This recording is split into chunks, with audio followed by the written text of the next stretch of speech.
If you tried to tell the history of America as a single story, where would you begin? In 1776, with 56 signatures beneath a declaration? In 1607, with English settlers struggling to survive at Jamestown? Or thousands of years earlier, when no one living on the continent would have called it America at all? The United States likes origin stories, a revolution, a frontier, a nation built from an idea. But its real history is not one clean line. It is many worlds colliding, combining, and competing over one enormous question: who gets to belong? In the next 20 minutes, centuries will pass in seconds. But watch closely, because beneath the wars, migrations, inventions, and elections, the same pattern keeps returning. America makes a promise. It draws a circle around the people allowed to claim it. Then people outside that circle force the country to draw it again. Long before there was a United States, the continent was already full of history. Across North America lived hundreds of indigenous nations, speaking distinct languages and organizing life in radically different ways. Some farmed corn, beans, and squash in settled communities. Some followed bison across the plains. Some built towns linked by trade routes stretching for hundreds of miles. Confederacies managed diplomacy. Families carried knowledge through oral tradition. The land was not empty, and its people were not waiting to be discovered. Then, beginning in the late 15th century, ocean routes connected the Americas to Europe and Africa in a new and violent Atlantic system. Europeans brought animals, crops, weapons, and a hunger for land. They also brought diseases to which indigenous communities had little prior exposure. Epidemics tore through populations, sometimes before the people affected had ever seen a European. But native nations did not simply vanish. They traded, negotiated, resisted, formed alliances, fought rivals, and tried to survive a world being transformed around them. Spain built an empire across much of the Americas. France developed trading networks through the interior. The Dutch founded commercial settlements. England planted colonies along the Atlantic coast, and Europeans forced millions of Africans across the ocean into slavery, creating wealth through stolen labor and stolen lives. By the 18th century, Britain's mainland colonies had become 13 different societies tied to the Atlantic economy. In New England, ports, small farms, and religious communities grew. In the middle colonies, cities and grain farms expanded. In the South, plantation wealth increasingly depended on enslaved labor. Some colonists elected assemblies and learned to speak the language of political rights. But those rights were narrow. Women could not vote. Enslaved people were property under law. Native nations were treated as both diplomatic powers and obstacles to expansion. Even among free men, political power often depended on property and status. The first American contradiction was already taking shape. People learning to demand liberty while living inside systems built on exclusion. After Britain defeated France in a global war in 1763, it tried to make the colonies help pay the enormous cost. New taxes and imperial controls triggered resistance. Colonists argued that Parliament could not tax people who had no representatives there. Boycotts became protests. Protests became violence. In April 1775, shots at Lexington and Concord turned a constitutional argument into war. The conflict was never simply Britain against America. Colonists chose different sides. Enslaved people pursued whichever path seemed most likely to bring freedom. Native nations made strategic decisions to protect their homelands. France entered against its British rival and gave the rebellion essential military support. In 1776, the Continental Congress adopted a declaration announcing that all men were created equal and that government received its power from the consent of the governed. Those words did not describe the society that wrote them. They described a standard it could not yet meet. The revolutionaries won. In 1783, Britain recognized an independent United States. But independence did not automatically produce a functioning nation. Under the Articles of Confederation, the central government struggled to raise money, regulate trade, or resolve disputes among states. So, in 1787, delegates met in Philadelphia and designed something new: a federal republic divided into branches, balancing national and state power and protected from sudden concentrations of authority. The Constitution was a remarkable framework. It was also a compromise with power as it existed. It protected slavery without using the word. It gave extra political representation to slaveholding states while denying enslaved people any rights. It recognized no equal political role for women and no secure place for Native nations inside the new system. The new Bill of Rights soon limited federal power and protected freedoms of speech, religion, assembly, and due process. Yet the central argument remained unresolved. Were these rights inherited privileges for a limited citizenry, or principles that could eventually transform the whole country? The new republic grew with astonishing speed. Population rose, settlers crossed mountains. Roads, rivers, canals, and later railroads tied distant markets together. The Louisiana Purchase of 1803 doubled the territory claimed by the United States, even though much of that land was already inhabited by sovereign indigenous peoples. To many white Americans, expansion looked like independence, opportunity, and inexpensive land. To Native nations, it often meant mounting pressure, broken treaties, warfare, and removal. In 1830, Congress passed the Indian Removal Act. Federal power was used to drive Native peoples from southeastern homelands so white settlement could expand. In 1838, soldiers and militia forcibly evicted more than 16,000 Cherokee. Families were confined, marched west, and exposed to hunger, disease, and death. The Trail of Tears was not an unfortunate side effect of expansion. It was one of the methods by which expansion happened. Meanwhile, cotton transformed the South. A machine called the cotton gin made processing faster, but instead of making slavery obsolete, it made enslaved labor more profitable. Cotton picked by enslaved people fed northern mills, Atlantic trade, banks, shipping, and national growth. The country pushed west to the Pacific. It annexed Texas, fought Mexico, and acquired a vast new territory. Each addition reopened a question politicians had postponed again and again. Would slavery expand too? Compromises moved lines on maps but could not solve the conflict beneath them. Abolitionists attacked slavery as a moral evil. Enslaved people resisted, escaped, preserved families, and made freedom a living demand. Slaveholders defended the system and sought federal protection for it. The nation's economy, politics, and territory became locked around one contradiction: a republic proclaiming liberty while treating human beings as property. In 1860, Abraham Lincoln won the presidency without carrying the South. He opposed the expansion of slavery, though he did not begin with a plan to abolish it everywhere. 11 slave-holding states seceded and formed the Confederacy.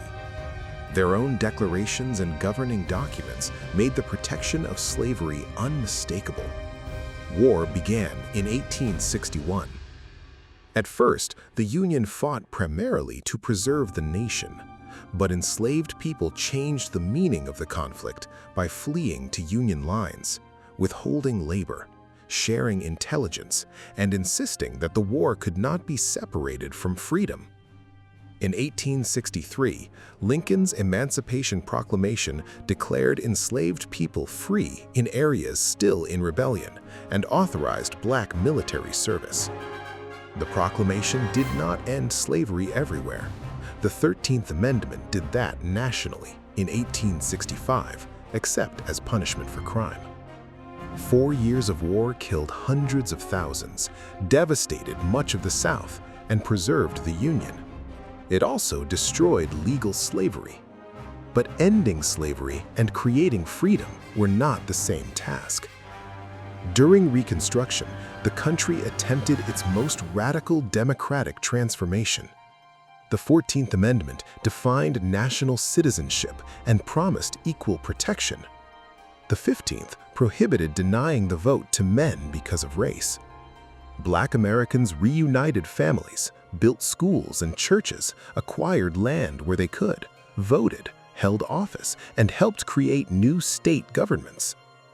Then came organized white violence, political compromise, and retreat. Federal protection weakened. Southern states constructed systems of segregation and disenfranchisement. Sharecropping trapped many families in debt. The promise expanded in law, then contracted in daily life. Still, Reconstruction left constitutional tools that future generations would use. The country had rewritten the definition of citizenship, even as it refused to enforce that definition equally. After the Civil War, steel, oil, electricity, railroads, and factories changed the scale of American life. Rail lines stitched the continent into a national market. Corporations grew larger than anything the founders had imagined. Cities climbed upward. Consumer goods became cheaper. Fortunes became enormous. So did inequality. Industrial workers endured long hours, low wages, and dangerous conditions. They organized unions and strikes. Millions of immigrants arrived from Europe, Asia, Latin America, and elsewhere, supplying labor and reshaping neighborhoods, food, language, religion, and culture. They encountered opportunity, exploitation, and recurring waves of hostility from people who claimed the newest arrivals could never truly become American. In the West, settlers, railroads, mining companies, and federal troops continued taking indigenous land. Native peoples were confined to reservations. Children were sent to boarding schools designed to erase language and culture. Yet, indigenous nations survived, adapted, and maintained political and cultural identities that continue today. The country also turned outward. By the end of the 19th century, the United States had taken overseas territories and was becoming an imperial power. At home, reformers challenged corporate monopolies, urban corruption, unsafe products, and child labor. Women organized for political equality and won a constitutional right to vote in 1920, although racial barriers still prevented many women from exercising it. American democracy was growing, but it was growing through conflict, not consensus. The prosperity of the 1920s created cars, radios, movies, advertising, and a new mass culture. Then, in 1929, the financial system collapsed. Banks failed, businesses closed, unemployment spread. In the Great Plains, drought and destructive farming practices helped create the Dust Bowl, driving families from their homes. The Depression turned an economic crisis into a crisis of belief. What responsibility did the national government have when millions of individual lives were overwhelmed by forces they could not control? Franklin Roosevelt's New Deal did not end every hardship, and many programs reproduced racial and gender inequalities. But it permanently enlarged the federal role in banking, labor, infrastructure, relief, and economic security. Then, the Second World War remade the country again. After Japan attacked Pearl Harbor in 1941, the United States entered a global war against the Axis powers. Factories became arsenals. Women entered industrial jobs in huge numbers. Black Americans pursued victory against fascism abroad and racism at home. The federal government also incarcerated roughly 120,000 people of Japanese ancestry, most of them American citizens, a profound violation carried out in the name of security. In 1945, the Allies defeated Nazi Germany. The United States dropped atomic bombs on Hiroshima and Nagasaki, and Japan surrendered. The war ended with America possessing unmatched industrial capacity, nuclear weapons, and a central role in building a new international order. In less than 2 centuries, a string of colonies had become a superpower. Post-war America built highways, suburbs, universities, and a vast consumer economy. The GI Bill helped millions of veterans purchase homes and receive education, but discriminatory lending, housing policy, and local practice often excluded Black families from the same wealth-building opportunities. Abroad, the Cold War divided the world between rival American and Soviet systems. Nuclear weapons made direct conflict potentially catastrophic. Competition reached from Korea and Vietnam to covert operations, classrooms, laboratories, and the moon. At home, Black Americans forced the country to confront the distance between democratic language and segregated reality. This movement was larger than a few famous names. It was built by local organizers, students, churches, lawyers, workers, families, and people willing to risk their safety over years of disciplined action. Brown v. Board of Education attacked legal school segregation. Mass protest challenged segregated buses, businesses, and public space. The Civil Rights Act of 1964 prohibited major forms of discrimination.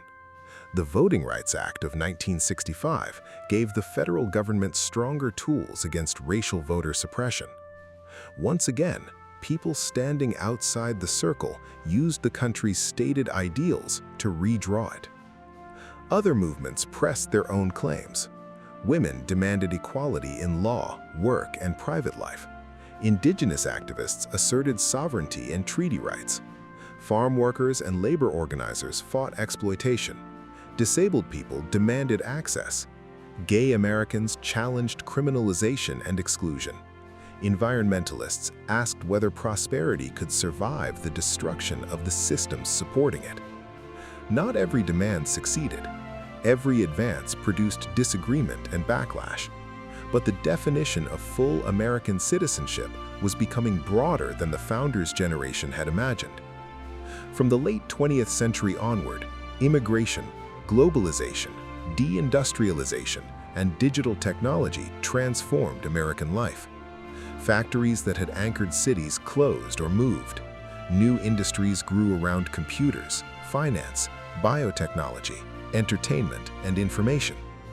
Immigration reshaped the country again, especially from Latin America and Asia. The Cold War ended, leaving the United States with extraordinary global reach. Then, the attacks of September 11, 2001 produced new wars, new security systems, and new arguments about the cost of power. The Internet placed more human knowledge within reach than any previous technology. It also fragmented attention, accelerated misinformation, and gave Americans radically different versions of the same reality. By the 2020 census, the United States contained more than 331 million people and was more multiracial and diverse than earlier measurements had captured.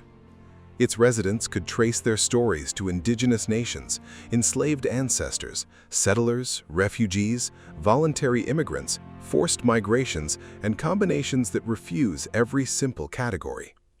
That is why no single group can own the American story. The history of America is often told as a contest between two versions of the country. One is a story of extraordinary ideals, constitutional government, invention, immigration, growing rights, and repeated reinvention. The other is a story of conquest, slavery, exclusion, inequality, and power protecting itself. But these are not separate histories. They're the same history viewed from opposite sides of the promise. The Declaration mattered because its language reached beyond the people who wrote it. The Constitution endured partly because it could be amended. Expansion created wealth and connection while dispossessing others. Industrial power raised living standards and concentrated fortunes. Wars against tyranny exposed injustice at home. Every generation inherited institutions it did not design, then decided whether to defend, change, or widen them. America did not progress because its values automatically won. It changed because people organized, argued, resisted, voted, wrote, marched, litigated, worked, sacrificed, and sometimes fought to make those values apply. So where does the history of America begin? It begins long before the name, with peoples whose descendants are still here. It begins with ships crossing in every direction, conquerors, captives, settlers, refugees, and dreamers. It begins in fields and factories, council houses and courtrooms, cabins and cities. It begins every time someone asks whether the promise belongs to them, too. The United States is not a finished answer handed down from 1776. It is the argument between the promise and the circle drawn around it. And the history of America is the history of who redraws that circle next. If this changed the way you see America, subscribe to Brain Reset. There is always another familiar story waiting to be understood differently.